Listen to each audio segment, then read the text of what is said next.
secret places of devotion. Burn in their heart and make them 10 times better. Make them 10 times better than the sounds of the earth. Buenas noches.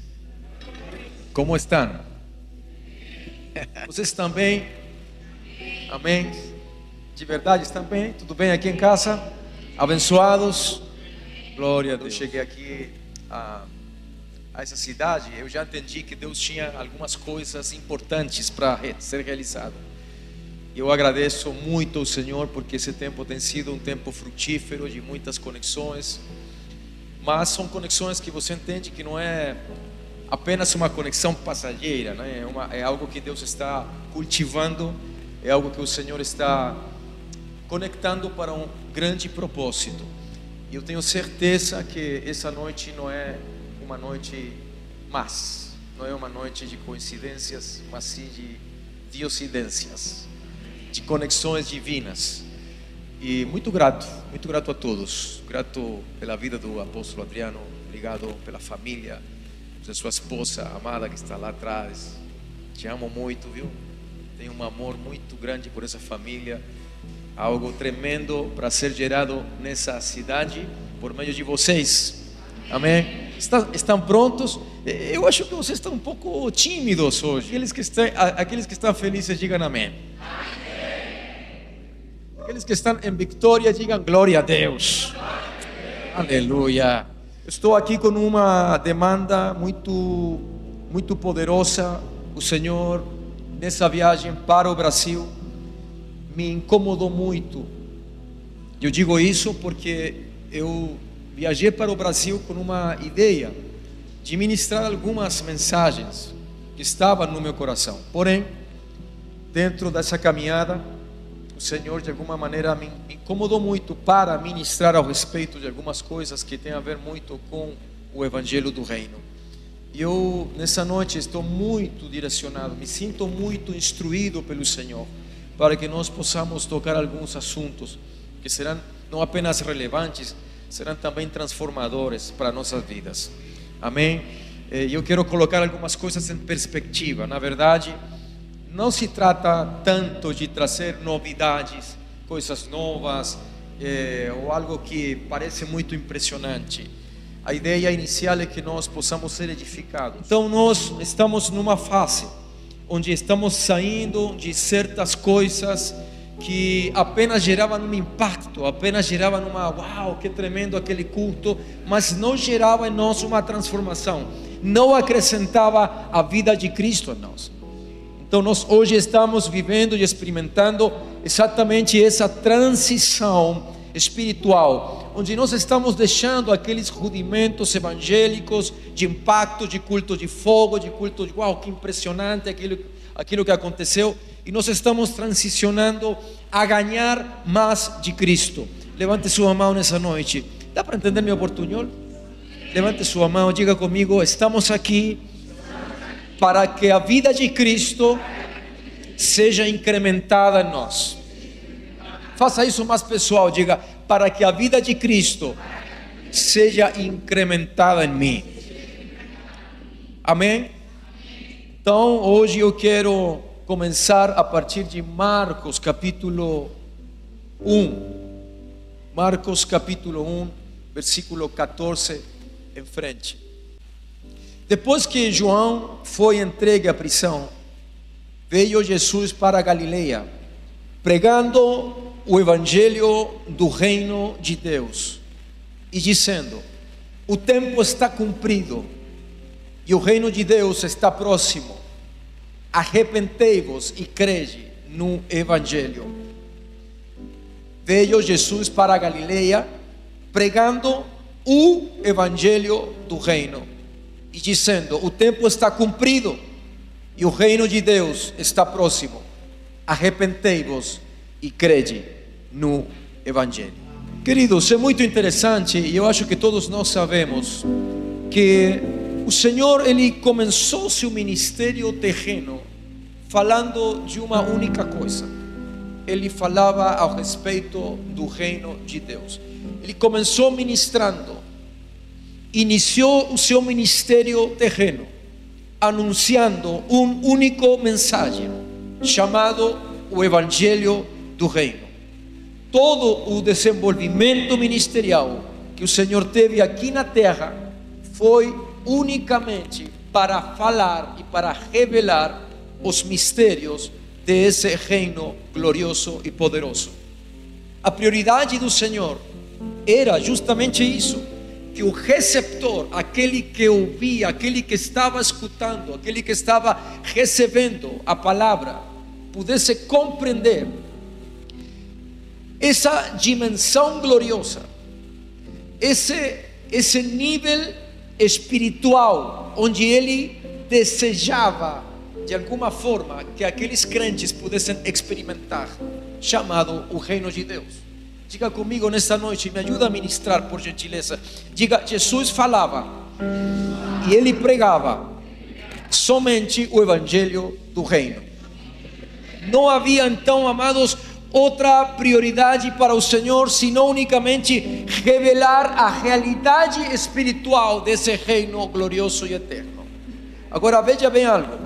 Jesus estabelece algo assim como a lei da primeira menção. Eu tentei de fazer uma tradução para isso, mas não sei se dá para entender, Adriano. A lei da primeira menção é quando alguém inicia algo e estabelece, digamos assim, uma primeira regra, um fundamento. Isso significa que a partir dessa lei da primeira menção, todas as coisas que comecem a acontecer depois, que se manifestem depois, precisam encaixar, precisam se alinhar àquilo que foi dito ou que foi estabelecido no início. Isso é a lei da primeira menção. Quando o Senhor começa seu ministério terreno, a lei da primeira menção é o anúncio do reino. Ele estabelece uma única mensagem, uma única substância, que é o Evangelho do reino. E então essa lei da primeira menção vai a definir uma rota, vai a definir um mapa, um caminho. E todo aquilo que irá a se manifestar depois precisa o quê? Precisa ter uma coerência, precisa se ajustar àquilo que foi estabelecido no início. Então diga comigo mais uma vez nesta noite: Jesus pregou e anunciou o Evangelho do reino. Diga comigo: isso é a lei da primeira menção. Então não há nada, amados, que fuja dessa lei, que fuja disso que foi já estabelecido. Queridos, isso faz toda a diferença. E eu acrescentaria mais: isso faz todo sentido com aquilo que o Senhor falou lá em Mateus capítulo 6, versículo 33, quando ele disse: primeiramente buscar o reino de Deus e a sua justiça, e todas as demais coisas serão o quê? Serão acrescentadas. Diga comigo: primeiramente preciso o reino. Está entendendo isso? Primeiramente, chama a minha atenção poderosamente essa expressão, porque essa palavra vem do grego proton. Primeiramente é exatamente, perdona que fique tão redundado, né? Primeiramente é a mesma expressão que Paulo utiliza quando ele fala dos 5 ministérios, lá em 1 de Coríntios, quando ele fala dos ministérios, dizendo: primeiramente Deus estabeleceu apóstolos, profetas, evangelistas, e vai fazendo aquela lista daqueles que fazem milagres, daqueles que são colaboradores, daqueles que ajudam, daqueles que repartem, enfim. E Paulo utiliza exatamente a mesma palavra, que é primeiramente. Diga comigo: é a palavra proton. E a palavra proton define uma ordem, define uma ordem de edificação, porque a palavra proton define que o que é primeiro precisa ser identificado para que você não coloque aquilo que é primeiro como se fosse segundo ou como se fosse terceiro lugar. Nós temos acá o privilégio de estar entre uma família que tem grandes arquitetos, grandes construtores. Então a gente não pode, de alguma forma, não pode falar alguma besteira aqui, né? Nós sabemos que quando você vai edificar uma casa e quando você vai edificar um prédio, a gente não pode pensar que os alicerces, os fundamentos, irão em um terceiro, num quarto, num quinto lugar. Os alicerces e os fundamentos precisam estar no primeiro lugar. E também você não pode pensar em que você vai construir algo de grande envergadura, algo de 3, 4, 5 pisos, se os seus fundamentos eles não estão devidamente edificados para isso. Então a palavra proton, primeiramente, é isso que está revelando para nós, que há uma ordem de edificação e que a gente não pode colocar o primeiro como terceiro, como quarto ou como quinto. Primeiramente é o entendimento, é a revelação, é a iluminação dessa dimensão gloriosa do Evangelho do Reino. Se nós caminhamos por essa rota, todas as coisas, como Jesus falou, buscar primeiramente o reino de Deus, e todas essas coisas, as demais coisas, serão simplesmente acrescentadas. Então o Senhor diz que nós, como filhos entendidos, se estamos caminhando na rota correta, se estamos nos alinhando ao entendimento do reino e do evangelho do reino, a gente não estará desesperados caminhando e buscando por um sinal, buscando por um milagre, buscando por uma porta aberta, porque as coisas automaticamente irão se alinhar quando nós estamos na rota correta. Está entendendo isso? Diga comigo, primeiramente. Primeiramente, então, é a palavra proton que define um modelo de edificação. E isso, amados, faz muito sentido com aquilo que nós hoje estamos vivendo. Veja bem, ser crente, amados, não é suficiente, porque até os demônios creem e tremem perante a sua presença. Há uma agenda espiritual da parte do Senhor, há um mover do Espírito que não está sendo promovido por um homem, que não está sendo promovido por um grupo de homens que estão fazendo uma nova maneira de fazer igreja. Não é uma agenda humana, não é uma agenda terrena, é a agenda do Espírito do Senhor, que está trazendo a seus filhos para o lugar onde nós nunca devíamos ter saído. Deus está tirando os seus filhos daquilo que parece Cristo, mas não é Cristo, para nos estabelecer novamente no lugar onde nós nunca devíamos ter saído. Que Cristo seja o nosso fundamento.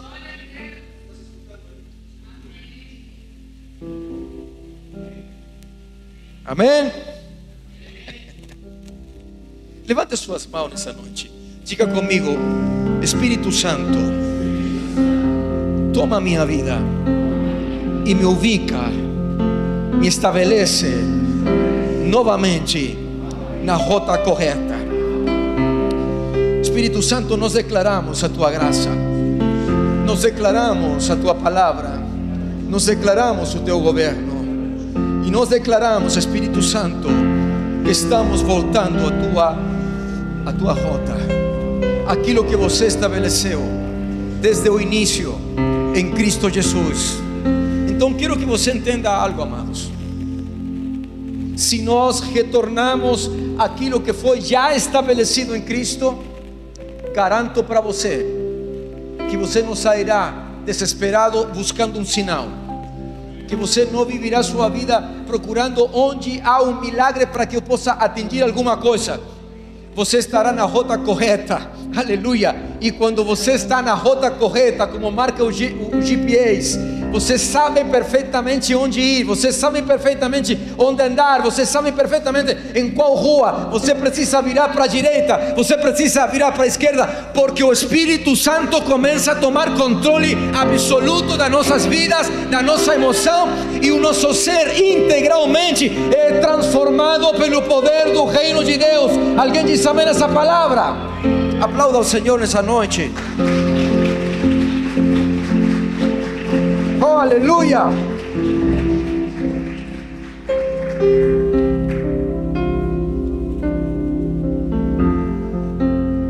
Por isso a prioridade do Evangelho, ou a prioridade, é exatamente anunciar o reino de Deus. O reino de Deus nos fala de um âmbito onde nós somos conduzidos plenamente e somos transformados para que as coisas que de fato já foram estabelecidas em Cristo antes da fundação do mundo possam ser manifestadas em nós. Quero que você compreenda isso no seu espírito. Quando a gente apenas se torna um ministro de um evangelho separado do reino, um evangelho de boas notícias, um evangelho que sempre tem algo bom para te falar unicamente, nós corremos um perigo muito grande, porque nós podemos ter muitas pessoas salvas, mas não transformadas, porque é isso justamente o que gera o poder do reino. O poder do reino nos tira de um âmbito onde nós não podíamos sair pela nossa própria conta, que é o âmbito das trevas. Paulo fala isso com muita exatitude lá em Colossenses capítulo 1. Diz que ele nos transportou de um âmbito de morte, do governo das trevas. Irmãos, a gente humanamente não podia sair de ali. A gente não tinha condição nenhuma de fazer alguma coisa para nós sair desse âmbito. E essa é a grandiosa obra de Cristo. A grandiosa obra de Cristo não é apenas resumida em que Ele toma um cara que antes era muito ruim e agora o tornou bonzinho. A grandiosa obra de Cristo não é apenas que Deus está mudando certas atitudes. O cara antes era errado, agora está melhorando. Não é assunto de atitudes apenas. A grandiosa obra de Cristo é a operação de ressuscitar mortos. Estando todos nós mortos em nossos delitos e pecados. Efésios capítulo 2 vai dizer isso, que nós estávamos onde? No pecado apenas, na bebida apenas, na balada apenas, em pensamentos errados apenas. Não, a palavra diz que estávamos mortos, biologicamente vivos, mas espiritualmente mortos. E o que de Cristo foi depositado em nós, produto do pecado e produto da transgressão, foi tirada de nós.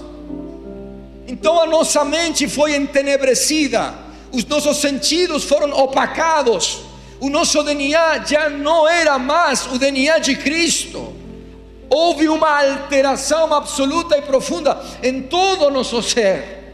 É por isso que você vai ver, por meio da revelação do Espírito, que o Senhor Ele está mais focado em que você possa crescer no ser, muito mais que no fazer.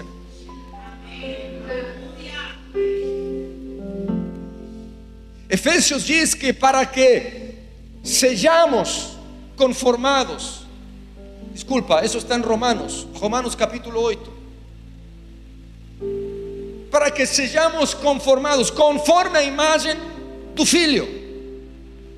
Se você começa a ler as Escrituras de uma maneira, com uma óptica muito mais pontual, muito mais definida, você vai notar que Deus não está preocupado muito com o que você faz e com o que você tem. Ele está muito mais preocupado em que você possa crescer no ser integral. Porque foi o nosso ser integral que foi alterado, que foi destruído por causa da transgressão do homem. Lá mesmo em Efésios capítulo 2, Paulo diz que por natureza éramos filhos da ira. Então era um assunto de natureza. Não é um assunto de maquiagem, não era um assunto apenas de colocar uma maquiagem para que você fique mais bonitinho e parece que tudo está melhorando. Era um assunto de natureza. Por natureza éramos filhos de quê? Filhos da ira, fazendo a vontade da carne e dos nossos pensamentos, afastados de Deus, longe de Deus, nossa mente entenebrecida, mortos em delitos e pecados. Veja bem, isso significa dizer nada de Cristo podia fluir em nós. Diga comigo, era um assunto de natureza. Eu quero mostrar uma coisa aqui. Eu quero mostrar que é o poder do reino de Deus, do evangelho do reino, que tem a autoridade, que tem o poder supremo de tomar tua vida e tirar tua vida desse âmbito de trevas, desse âmbito de escravidão, desse âmbito de oscuridade e te transportar a uma nova realidade. E essa nova realidade, esse novo âmbito, chama-se o reino soberano de Cristo. Oh, aleluia! Então veja bem, você estava lá, mas agora você já não está mais aí. Está entendendo, igreja de Cristo? Você antes estava ali, mas agora você não está mais ali. Agora você foi transportado a uma nova realidade. E essa era a dinâmica. Isso é o que Cristo queria revelar, que na dinâmica espiritual do reino de Deus as coisas seriam transformadas desde a sua raiz, até que você pudesse gerar todos os frutos que foram estabelecidos antes da fundação do mundo por meio de Cristo Jesus. Alguém acredita nessa palavra? Oh, aleluia! No livro de Atos capítulo 1 diz que depois da sua ressurreição, o Senhor se apresentou perante os seus discípulos com provas indiscutíveis de que estava vivo. Apareceu por 40 dias falando-lhes acerca do reino de Deus. Ou seja, o Senhor inicia seu ministério falando do reino. Todo o seu ministério trata-se do reino. E quando ele ressuscita com provas indiscutíveis de que ele tinha ressuscitado, estava vivo, por 40 dias a fala continua sendo a mesma. O reino. Fale para quem está do seu lado: está pronto para começar a viver na dimensão do reino? E se está ficando dormido, faça um torniquete. Sabe que é um torniquete? Faça um torniquete nele. Estás pronto para começar a viver na dimensão do reino? Ei, aleluia, queridos. E a pergunta surge aqui, claro, porque se para Jesus era imperativo o anúncio do evangelho do reino, por que para nós já não é mais? Porque para muitas comunidades que dizem ser cristãs, o evangelho do reino já não é mais a prioridade. Porque, amados, nós não estamos falando apenas de uma retórica. Já ouviu falar os crentes? Fala muito de reino, mas a pergunta é até onde eles compreendem realmente onde eles estão parados. Mas a pergunta é até onde eles experimentaram a substância do reino que transforma as coisas. Porque Jesus não se importava com que os crentes, aqueles receptores, tivessem uma linguagem de reino. Não era isso. o que o Senhor queria era muito mais transcendente. Ele queria que eles pudessem experimentar a substância transformadora do Evangelho do Reino. Então não se trata apenas de uma linguagem, de uma expressão de reino, sino que você possa ter a experiência viva, a experiência real com aquela substância que transforma as trevas em luz, a morte em vida.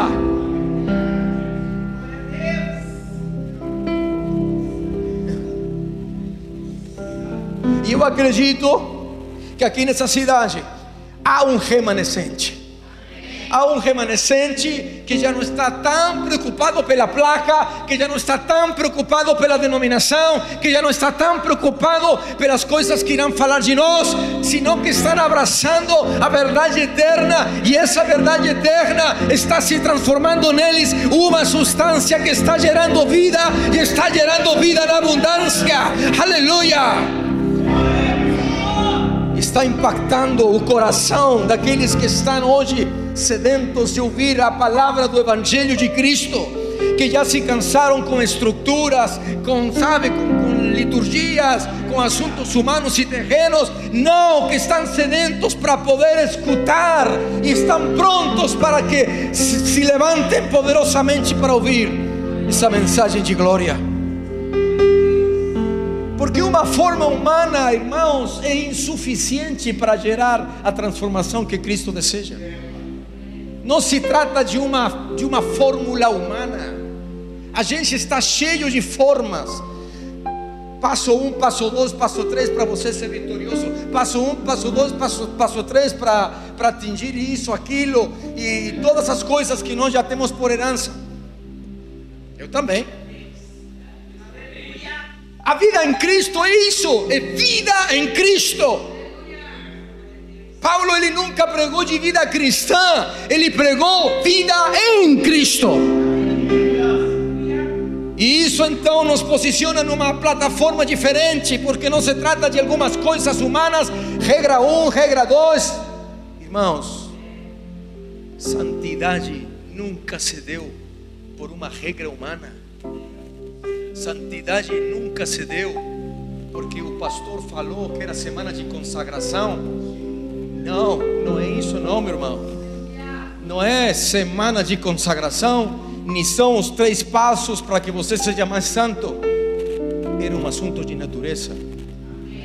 Você estava nas trevas e você herdou uma natureza corrupta, e da mesma maneira você foi tirado de lá. E agora há uma nova substância, de uma nova vida, de uma nova natureza que está dentro de você e está te governando.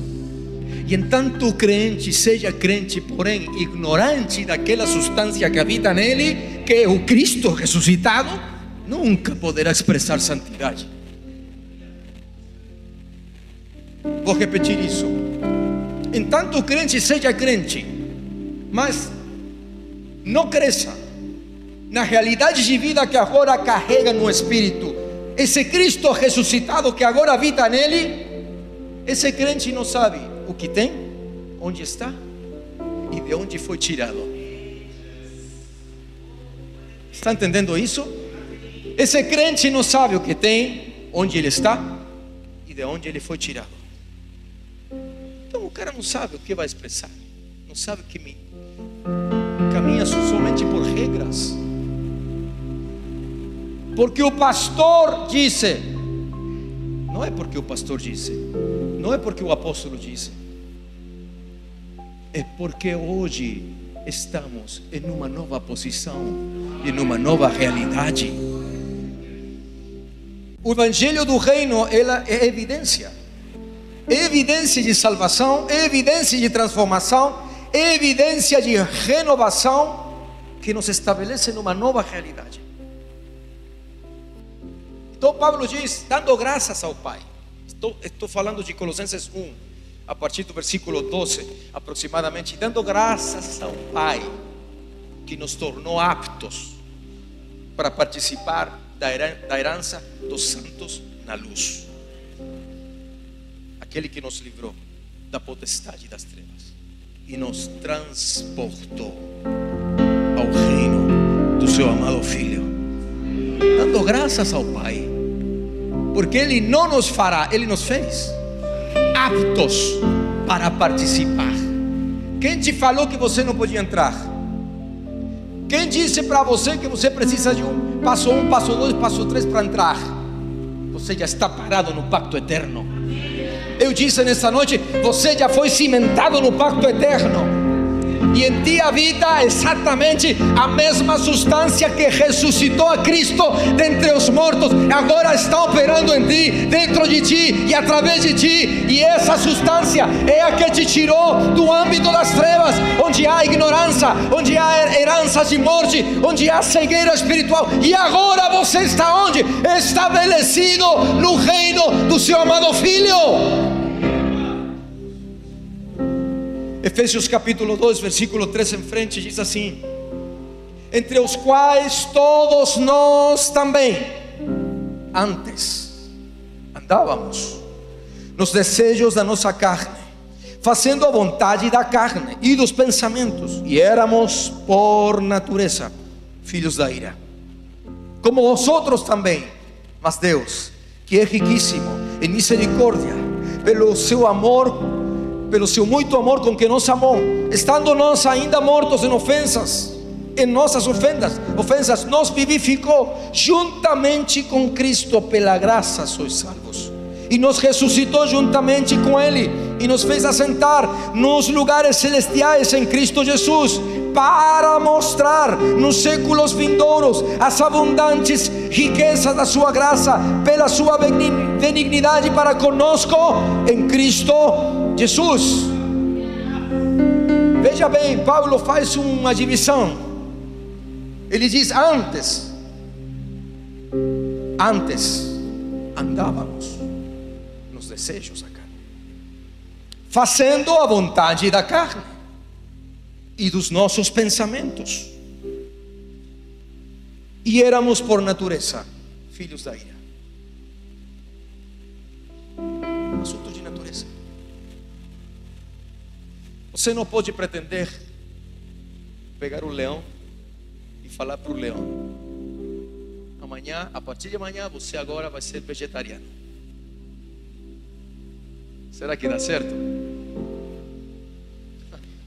Quanto vai durar o coitadinho desse leão? Quanto que vai durar? 24 horas. Essa era a fórmula antiga para gerar santidade nos homens, nos crentes. A partir de amanhã você vai ser vegetariano. Uma regra nova do pastor. Assunto de natureza, irmãos. E o princípio da natureza é que o que? Todo ser vivo se expressa e se manifesta pela lei de vida que ele carrega.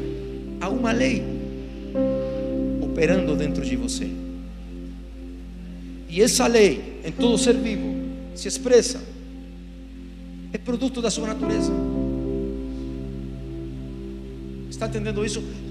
A lei define o que você expressa, o que você é, o que você se reproduz, em que você se reproduz. Mas Paulo já deixou muito claro isso lá em Romanos capítulo 8. Diz que a lei, levante suas mãos, diga comigo: há uma nova lei operando em mim. Paulo diz que a lei do Espírito e da vida nos livrou da lei do pecado e da morte. É aí onde opera a obra de Cristo. Não é numa imposição humana de regras e de leis e de regramentos de uma denominação. Não torna crente frutífero dentro do propósito. Dentro da denominação, sim. No propósito, não. É essa lei que agora opera em ti. É essa lei que te livrou da lei do pecado e da morte. Veja bem, gravidade zero. Quanto tempo você fica com o braço assim estendido? 1 hora, hora e meia. Menos. O pastor Adriano fala que menos. Faça um intento, faça. Quanto tempo você ficaria assim? Meia hora, 20 minutos. Depois começa a tremer. Sabe por quê? Gravidade zero, você já sabe. Porque a lei da gravidade puxa. Exatamente o que Paulo está dizendo.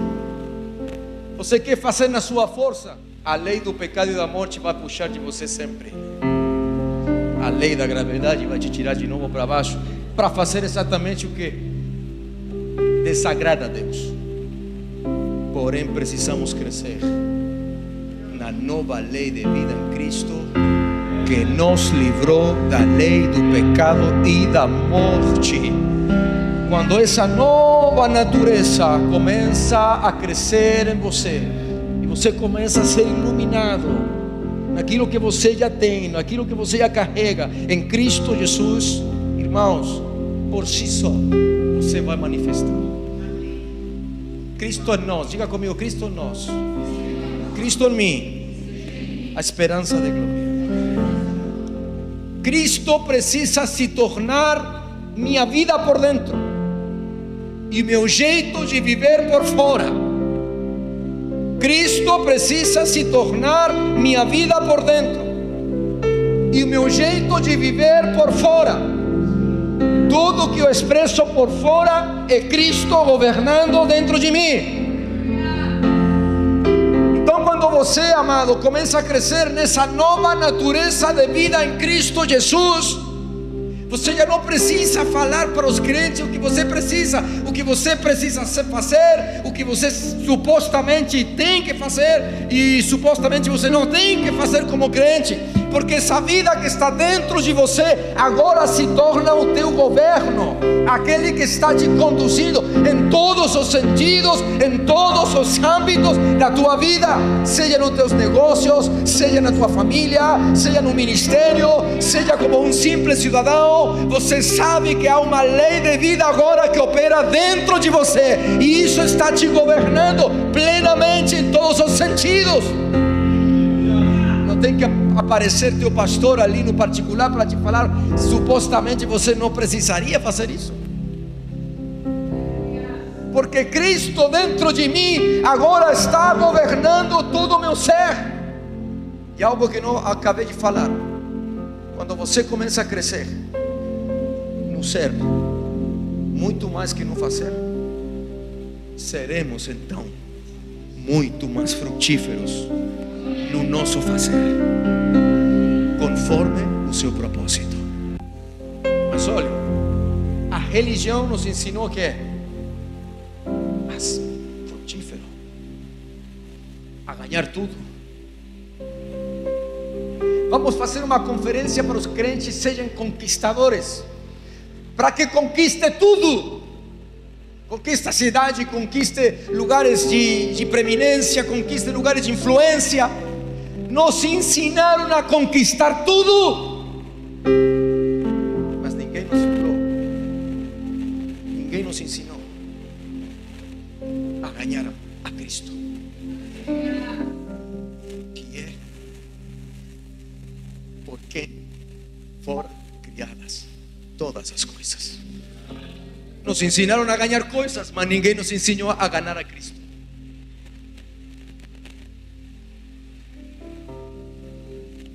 Ai, ai, ai. E é isso que o Senhor está realizando no nosso meio. Vou falar o que eu escutei, gostei muito, por isso eu quero replicar. Como se um novo êxodo estivesse acontecendo, nos tirando de tudo aquilo que parece ser Cristo, mas não é Cristo. Nos tirando de tudo aquilo que parece piadoso, mas não é piadoso. De tudo aquilo que parece ser a vida do Senhor e não é a vida do Senhor. Há um novo êxodo acontecendo, e Ele nos vai tirar desde o mais profundo do nosso ser tudo aquilo que parecia ser Cristo, mas não é Cristo. Eu profetizo: essa casa será iluminada, que que essa casa será sacudida, que essa casa será estremecida pela voz do Espírito Santo. E aleluia, e uma rota espiritual será estabelecida nesse lugar, de maneira que o Senhor irá a nos tornar cada dia mais frutíferos, não num modelo particular, não numa coisa humana, não, nada disso, sino exatamente naquilo que Ele estabeleceu em Cristo antes da fundação do mundo, para que nós sejamos essa luz, para que nós sejamos essa verdade, para que nós sejamos a expressão viva desse reino eterno. Alguém diga amém e aplauda ao Senhor nessa noite. Oh, aleluia, aleluia. Por isso que o Senhor, quando Ele começa a ministrar sobre o Evangelho do Reino, a primeira mensagem dele não foi de santidade. Ele começa a pregar o Evangelho do Reino, dizendo: o tempo está cumprido e o Reino chegou. E Ele não começa a oferecer nem palavras proféticas, nem um evangelho de ofertas e de demandas. Oferta, procura oferta. Sua mensagem não foi: venha e receba o seu milagre. Sua primeira mensagem não foi: venha que eu te profetizo. Ele estabelece uma demanda e um imperativo. A lei da primeira menção registra que o Senhor começa a anunciar o Evangelho do Reino, dizendo: o tempo está cumprido, o Reino chegou, arrependei-vos e crede no Evangelho. Para abraçar a glória do Evangelho, aqueles que recebem a verdade de Cristo precisam mudar sua mente e ativar a sua fé.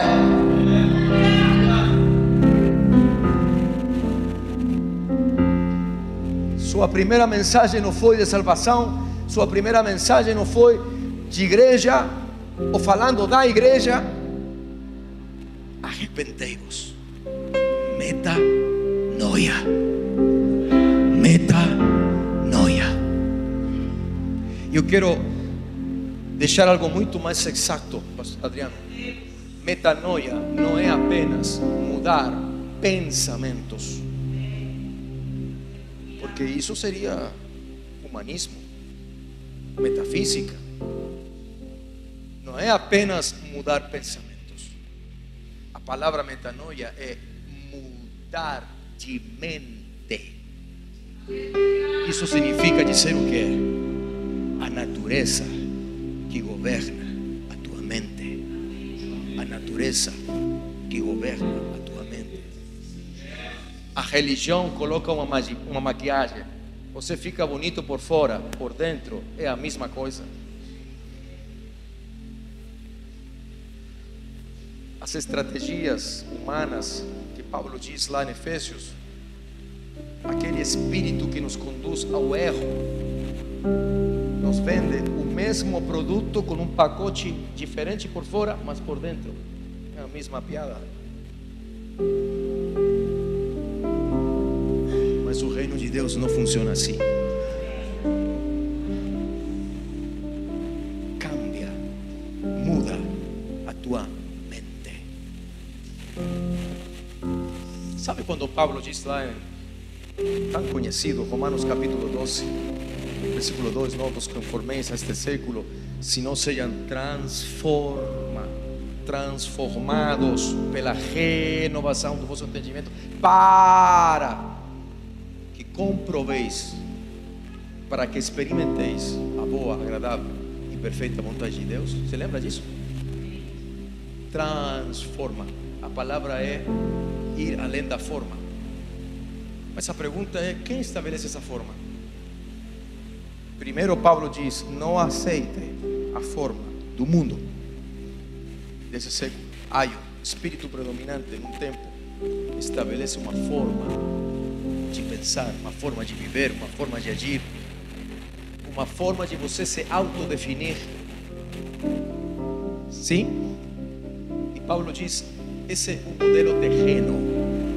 Não seja amoldado a esse molde, a essa forma terrena, Por isso Paulo faz o apelo: seja transformado por meio da renovação do nosso entendimento.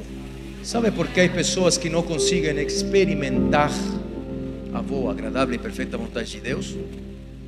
Não é por falta de revelação, é por falta de transformação. Não é porque faltou o culto do domingo. Não há um compromisso no âmbito de transformar.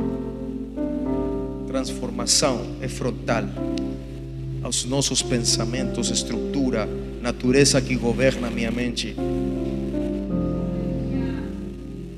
E a renovação é aqui atrás. É no espírito, na minha maneira de entender. Transformação é frontal, é um choque. Estruturas. Renovação. Mas há uma agenda do Senhor. Mas há uma agenda do Senhor. Está direcionada a esses remanescentes.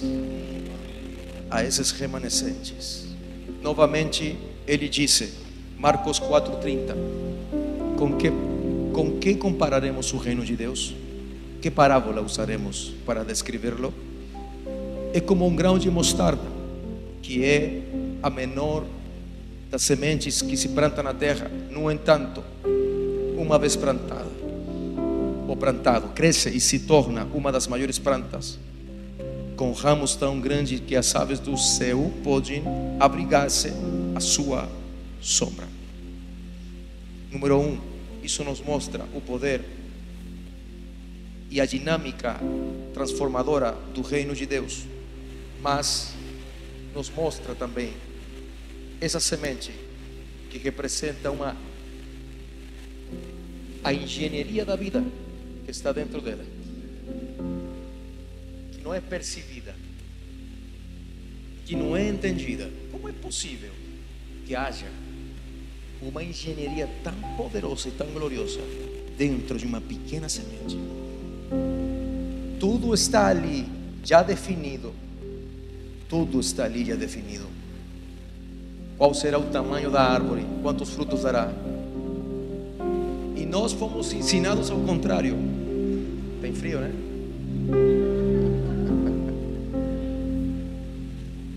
Nós fomos ensinados ao contrário.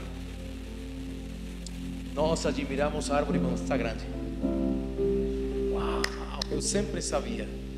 Sempre soube. A dinâmica transformadora do reino.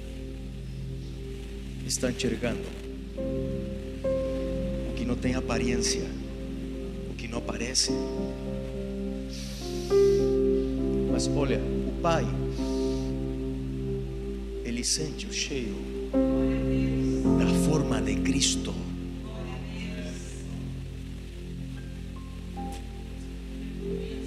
A única imagem que Deus reconhece é a imagem de Cristo. A única imagem. Por isso, para Paulo, aqueles que de antemão conheceu, também os predestinou para que sejam conformados à imagem do seu Filho. Por que é importante a transformação? Porque estou sendo levado a essa forma que o Pai reconhece. Porque eu preciso de transformação e renovação? Porque herdamos uma forma errada e uma imagem errada. Agora nós estamos sendo, falei em espanhol, agora nós estamos sendo descascarados, tirados do velho, de uma velha forma, de uma velha imagem, e estamos sendo improntados na imagem de Cristo.